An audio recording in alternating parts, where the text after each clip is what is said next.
আসসালামু আলাইকুম প্রিয় শিক্ষার্থী বন্ধুরা, আজকের ভিডিওয় তোমাদের স্বাগতম। আমরা এসএসসি পরীক্ষার এমসিকিউ সাজেশন নিয়ে আলোচনা করছি। তার ধারাবাহিকতায় রসায়নের আজকে আমাদের তৃতীয় পর্ব। চলো আমরা কথা না বাড়িয়ে শুরু করি। যারা আমাদের প্রথম দুইটি পর্ব দেখোনি তারা সেই দুইটি পর্ব প্রথমে দেখে আসতে পারো।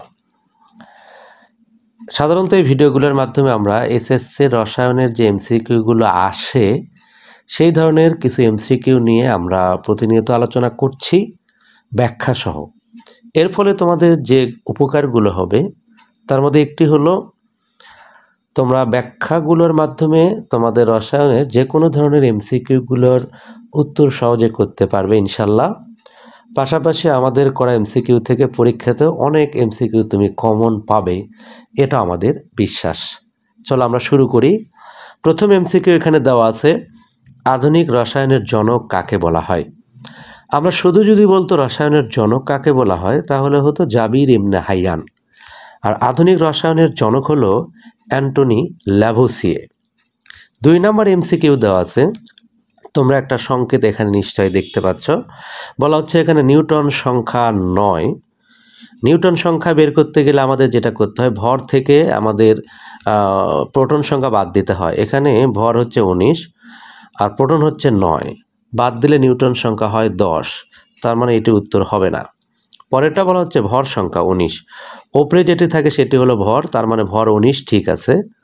ইলেকট্রন সংখ্যা 10, আমরা নর্মালি জানি যে আমাদের যে ফ্লোরিন আছে তাতে ইলেকট্রন থাকে আমাদের 9টি, কিন্তু এখানে দেখো মাইনাস আছে, অর্থাৎ একটা ইলেকট্রন এখানে গৃহীত হয়েছে, সুতরাং ইলেকট্রন সংখ্যা একটা বেড়ে গিয়ে হয়ে গেছে 10। তার মানে আমাদের 2 এবং 3, 2, 3 কোথায় আছে? গ নাম্বার। এবার 3 নাম্বার এমসিকিউর দিকে আমরা একটু লক্ষ্য করি। তো আছে এই চিহ্নটি কি নির্দেশ করে? চিহ্নটির দিকে ভালো করে দেখলে বুঝতে পারবে যে কোনো একটা কিছু এখানে বিস্ফোরিত হয়ে চারিদিকে ছড়িয়ে পড়েছে, তার মানে এটা একটা কি বিস্ফোরক পদার্থের চিহ্ন। পরে 4 নাম্বার এমসিকিউ দেওয়া আছে, কপার সালফেট যৌগটির আধান কত? আসলে কোনো একটা যৌগ যদি হয় সেটা আয়ন না হয়ে তাহলে তার মোট আধান সবসময় শূন্য হয়।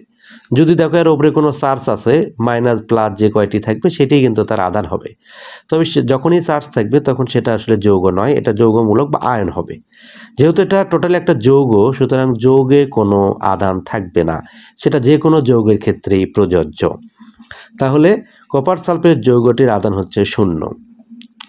5 নম্বর এমসিকিউ বলা হচ্ছে নিচের কোনটি ঊর্ধ্বপাতিত হয়? একটু লক্ষ্য করো, আমরা যদি এখানে একটু সুন্দরভাবে লক্ষ্য করি, নিচের কোনটি কি হয়? ঊর্ধ্বপাতিত হয়।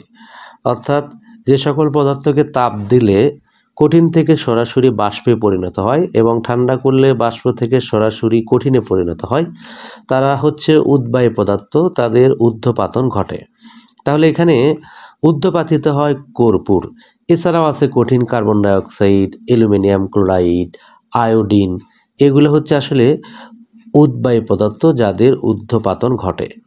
এবার আমরা উদ্দীপকে দেওয়া আছে, নিচের উদ্দীপকের আলোকে 6 এবং 7 নম্বর প্রশ্নের উত্তর দাও। বলা হচ্ছে একটি হিলিয়াম গ্যাস ভর্তি বেলুনকে ছিদ্র করলে মুহূর্তেই চুপসে যায়, যেখানে দেখানো হচ্ছে একটা চিত্রে। 6 নম্বর বলছে উদ্দীপকের চিত্র অনুসারে ছিদ্র হওয়ার আগে বেলুনের ভেতরে চাপ ও বাইরে চাপের সম্পর্ক কিরূপ? যখন বেলুন ফুলানো থাকবে তখন কিন্তু বেলুনের ভেতরে চাপ থাকবে বেশি, বাইরে চাপ থাকবে কম, তার মানে সমান নয়।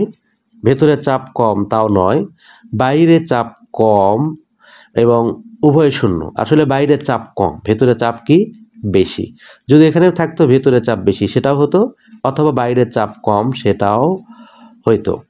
যদি বাইরে এবং ভেতরের চাপ সমান থাকতো তাহলে কিন্তু ছিদ্র করার পরও বাতাস কিন্তু বাইরে বের হয়ে আসতো না, কিন্তু এখানে বলেছে যে ছিদ্র থাকার কারণে কি করছে, বা ছিদ্র করার কারণে কি হচ্ছে, বেলুনটি চুপসে গেছে, তার মানে ভেতরে চাপ বেশি থাকায় বায়ু বাইরে বের হয়ে এসেছে।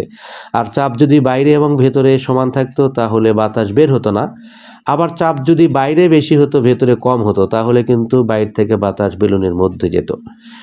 যেহেতু আমাদের এখানে বেলুন থেকে বাতাস বাইরে গেছে তার মানে বাইরে চাপ কম ছিল, 7 নম্বর এমসিকিউ বলা হচ্ছে বেলুন হতে বাতাস বাইরে বের হওয়ার প্রক্রিয়াটি কি? বাইরে বের হওয়ার প্রক্রিয়াটি হচ্ছে নিঃসরণ। কারণ আমরা জানি নিঃসরণ হচ্ছে কোনো গ্যাসীয় পদার্থের উচ্চ চাপের অঞ্চল থেকে নিম্ন চাপের অঞ্চলের দিকে সরু ছিদ্র পথে সজোরে বেরিয়ে আসাকে আমরা বলি হচ্ছে নিঃসরণ। আবার ব্যাপনের ক্ষেত্রে কিন্তু কি হয়? ব্যাপন হলো কোনো পদার্থ যখন উচ্চ ঘনত্বের স্থান থেকে নিম্ন ঘনত্বের স্থানের দিকে স্বতঃস্ফূর্তভাবে এবং সমভাবে ছড়িয়ে পড়ে, সেটা ব্যাপন। তার মানে গ্যাস যখন বের হবে তখন কিন্তু আসলে প্রথমে নিঃসরণ ঘটবে, পরবর্তীতে এই গ্যাস যখন চারিদিকে ছড়িয়ে পড়বে তখন কিন্তু ব্যাপন হবে। তার মানে এখানে বেলুন থেকে বের হয়ে আসার প্রক্রিয়া হচ্ছে নিঃসরণ। 8 নম্বর প্রশ্নে দেওয়া আছে, দেখো এত মৌলটির ইলেকট্রন সংখ্যা কত? এখানে আমাদের উত্তরটা মিসিং হয়েছে, আমরা এখান থেকে উত্তরটা বের করতে চাই। লক্ষ্য করলে দেখবে এখানে বলা হচ্ছে ইলেকট্রন কত। আমরা জানি প্রোটনের সমসংখ্যক ইলেকট্রন থাকে, তো এখানে প্রোটন হচ্ছে 26টি, স্বাভাবিকভাবে ইলেকট্রন 26 হওয়ার কথা, কিন্তু লক্ষ্য করলে দেখবে এখানে আয়রনের ওপর 2+ দেওয়া আছে। তার মানে হলো এখানে 2টি ইলেকট্রন ত্যাগ করছে, অর্থাৎ 2টি ইলেকট্রন কমে গেছে। তাহলে ছিল 26টা, 2টা ত্যাগ করলে এখন হবে হচ্ছে 24টা ইলেকট্রন। তাহলে এখানে ইলেকট্রন আছে 24টি। এবার 9 নম্বর এমসিকিউ এর দিকে আমরা লক্ষ্য করব। বলা হচ্ছে বিক্রিয়ার সময় একাধিক বিক্রিয়কের মধ্যে যে বিক্রিয়ক অবশিষ্ট থাকে না তাকে কি বলা হয়? অর্থাৎ বিক্রিয়া করার সময় যে বিক্রিয়কটা শেষ হয়ে যায় তাকে আমরা বলি লিমিটিং বিক্রিয়ক। লিমিটিং বিক্রিয়ক। 10 নম্বর এমসিকিউ বলা হচ্ছে তাপহারী বিক্রিয়ায় ডেল্টা এইচ এর মান, তাপহারী বিক্রিয়ার ক্ষেত্রে ডেল্টা এইচ এর মান হয় ধনাত্মক, আর তাপ উৎপাদী বিক্রিয়ার ক্ষেত্রে ডেল্টা এইচ এর মান হবে ঋণাত্মক।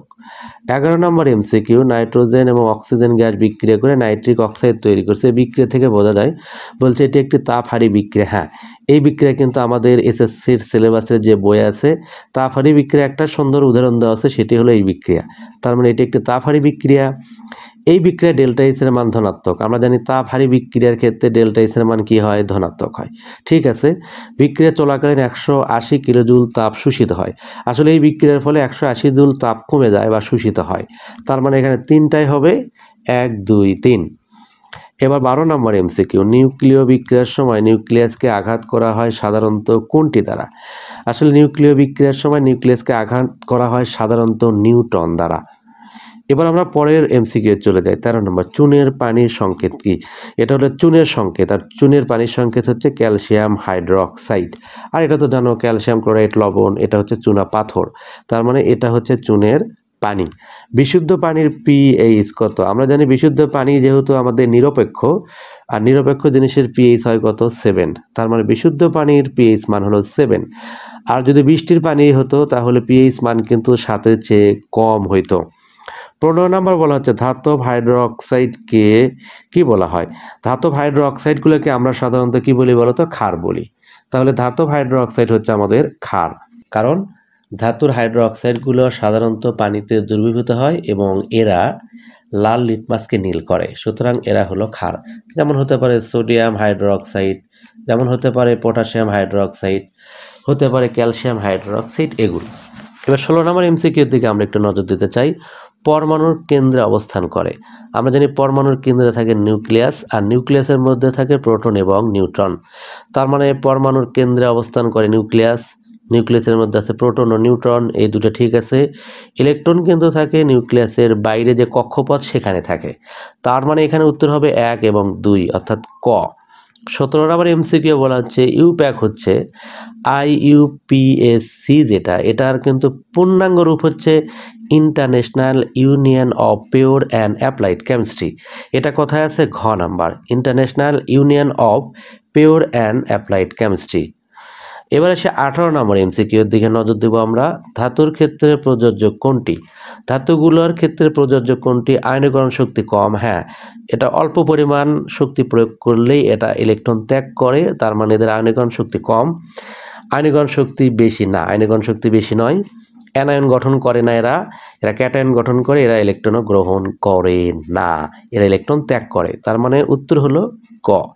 19 নাম্বার এমসিকিউ এ ওজোন অণুর সংকেত কি?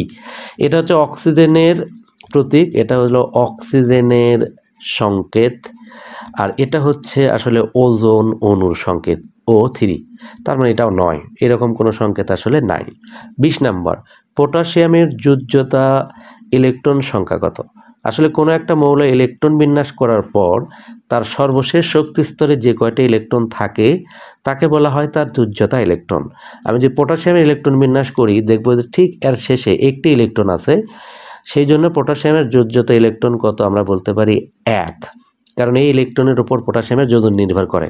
এই পটাশিয়ামের ইলেকট্রন বিন্যাস যদি সংক্ষেপে দেখায় 2 8 8 1 1s2s দিয়েও তোমরা দেখাতে পারো, শেষে কয়টা ইলেকট্রন থাকবে? একটা। সুতরাং এটি হচ্ছে পটাশিয়ামের যোজ্যতা ইলেকট্রন। 21 নম্বর MCQ আমরা দেখব পানি যৌগটির আণবিক ভর 18। হ্যাঁ দেখো, দুইটা হাইড্রোজেনের ভর 2, অক্সিজেনের ভর 16, 16 আর 2 18, তার মানে পানির আণবিক ভর 18। স্থূল সংকেত HO কোনোভাবে নয়, কারণ স্থূল সংকেত আমরা কি করি, এই যে পরমাণুর সংখ্যার অনুপাত করি, এখানে পরমাণুর সংখ্যার অনুপাত করলে কোনোভাবে এটা হওয়া সম্ভব নয়, তার মানে এটা নয়। অক্সিজেনের সংযুতি 88.89%। হ্যাঁ ঠিক আছে, এখানে আমাদের এই পানির অণুতে অক্সিজেন আছে আসলে 88.89% এবং হাইড্রোজেন আছে আমাদের এই যে 1.11%। তার মানে এখানে আমাদের অক্সিজেনের পরিমাণটা এত, এটা ঠিক আছে, তার মানে 1 এবং 3 উত্তর হলো খ। এবার 22 নম্বর প্রশ্নে আমরা চলে যাব, ধূমায়মান সালফিউরিক অ্যাসিডের অপর নাম কি? ধূমায়মান সালফিউরিক অ্যাসিডের অপর নাম হচ্ছে অলিয়াম, যার সংকেত আমরা জানি H2S2O7, এটাকে আমরা বলছি অলিয়াম বা ধূমায়মান সালফিউরিক অ্যাসিড। এবার 23 নম্বর প্রশ্নে আমরা চলে যাব, রেকটিফাইড স্পিরিট। রেকটিফাইড স্পিরিট আমরা জানি যে এটা হোমিও ঔষধ শিল্পে দ্রাবক হিসেবে ব্যবহার করা হয়, যেখানে বলা হচ্ছে 96% ইথানল ও 4% পানির মিশ্রণ। হ্যাঁ ঠিকই আছে, কারণ 96% ইথানলের জলীয় দ্রবণকে আমরা বলি রেকটিফাইড স্পিরিট। দ্রাবক হিসেবে ব্যবহৃত, হ্যাঁ আমরা জানি যে হোমিও ঔষধ শিল্পে এটাকে দ্রাবক হিসেবে ব্যবহার করা হয়, কারণ এর মধ্যে হোমিও ঔষধ দেওয়া হয়।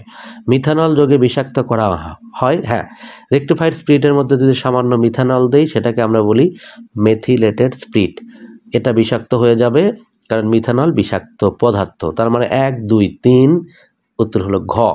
24 উদ্ভিদ দেহ মাটির নিচে পরিবর্তিত হয়ে কোনটিতে রূপান্তরিত হয়?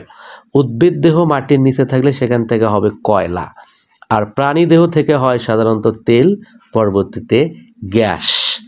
25 নাম্বার, জানালার কাঁচ পরিষ্কারকের মূল উপাদান কি? আমরা জানি জানালার কাঁচ পরিষ্কার করার মূল উপাদান হচ্ছে অ্যামোনিয়া, অথবা যদি থাকে অ্যামোনিয়াম হাইড্রোক্সাইড সেটা উত্তর হবে, অথবা যদি থাকে অ্যামোনিয়াযুক্ত পানি সেটারও উত্তর হবে। শুধু অ্যামোনিয়া থাকলে এটা হবে, কারণ অ্যামোনিয়াটাই মূল উপাদান, এর মধ্যে পানি দিলে তৈরি হবে অ্যামোনিয়াম হাইড্রোক্সাইড। আশা করছি আজকের উত্তরগুলো তোমরা ভালোভাবে বুঝতে পেরেছো। কোনো জিজ্ঞাসা থাকলে অবশ্যই আমাদেরকে কমেন্টের মাধ্যমে জানাও। এরপর অন্য কোনো সাবজেক্টের MCQ সংক্রান্ত ভিডিও চাইলে আমাদেরকে কমেন্টে জানাতে পারো। আজ তাহলে এ পর্যন্তই, ভালো থাকো, সুস্থ থাকো, আল্লাহ হাফেজ, আসসালামু আলাইকুম।